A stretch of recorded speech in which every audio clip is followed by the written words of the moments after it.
Добрый день, друзья, с вами Андрей, канал Печь Карпова. Сегодня будет обзор на печь-камин, отопительную печь для дома. Заказал, значит, у нас ее заказчик Руслан с Нижнего Новгорода.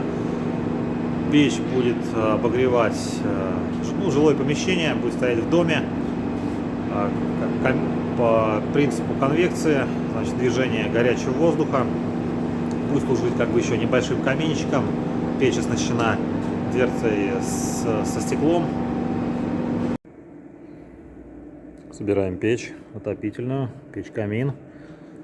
Внутри топка труба 530 диаметра.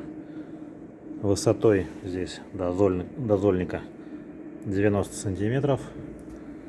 Вот, здесь толщина 9.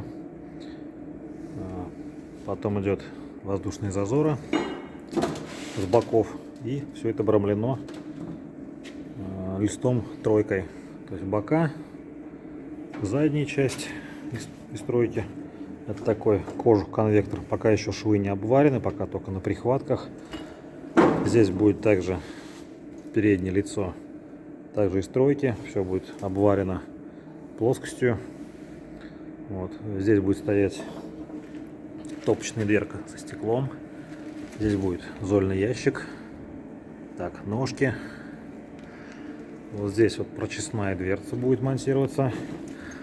Там у нас, значит, внутри печи есть такие искрогасители, повороты.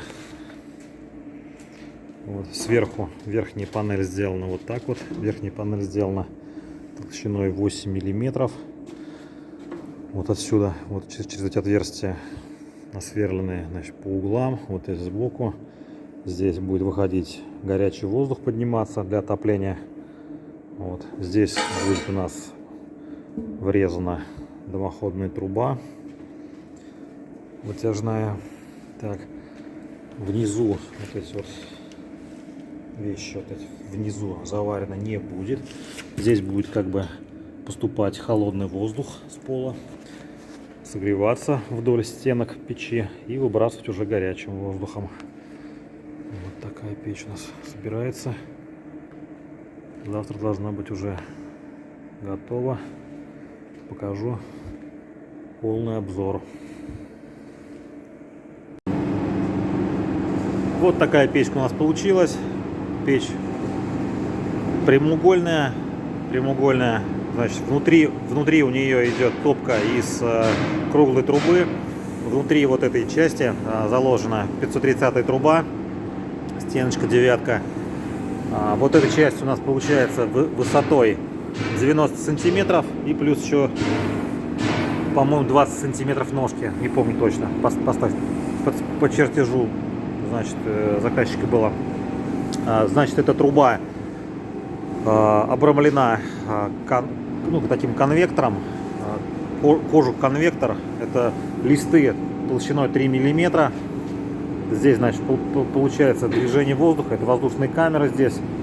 Вот видим, вверху сделаны вот такие вот отверстия, через которые будет выдувать горячий воздух.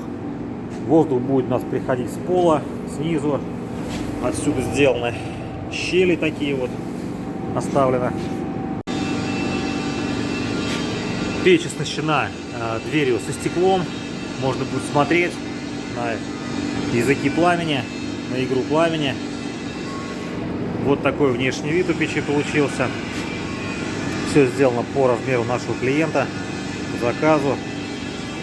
Здесь, значит, печь у нас идет не прямоток. Вот в этой полости у нас здесь идут такие искрогасители, языки. Если, значит, заглянуть сюда, вот в это окошечко, это прочистной люк, кстати, для прочистки сажи. Там вот такие стоят переборки, 2. Значит, если вид сбоку взять, они вот в этой плоскости находятся. Первая переборка вот так сделана, вот так. Другая переборка сделана вот так. И, то есть, когда огонь нагорает в топке, через одну и через другую, значит, пластину он оборачивается и уже вылетает в дымоход. Тем самым увеличивается КПД.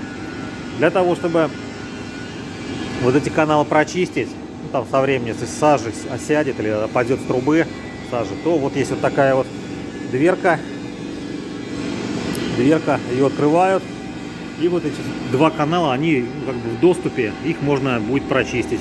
Вот, то есть верхний канал мы видим, как бы, ну, у меня рука в куртке, неудобно, но пролезает. Или там кочережкой можно, или с согнутой арматурой. И вот тот нижний канал. Здесь можно всю сажу сгрести и да, ее пропихнуть внутрь топки. Вот такое изделие получилось. По цене я здесь говорить пока не буду, потому что цена на металл пляшет. То есть сегодня может быть цена такая, там через неделю цена изменилась, а видео смотрят и через месяц, через год, и через 2 года. Значит, в описании я оставляю свой номер телефона. Если кому интересно по цене, то пишите на WhatsApp, звоните, по цене сориентирую. Делаем такие печи и другие варианты, и по заказу можно сделать. Находимся мы в Нижнем Новгороде, на улице Кащенко, 6Г, компания Печи Карпова. Все, всем спасибо за внимание, до свидания.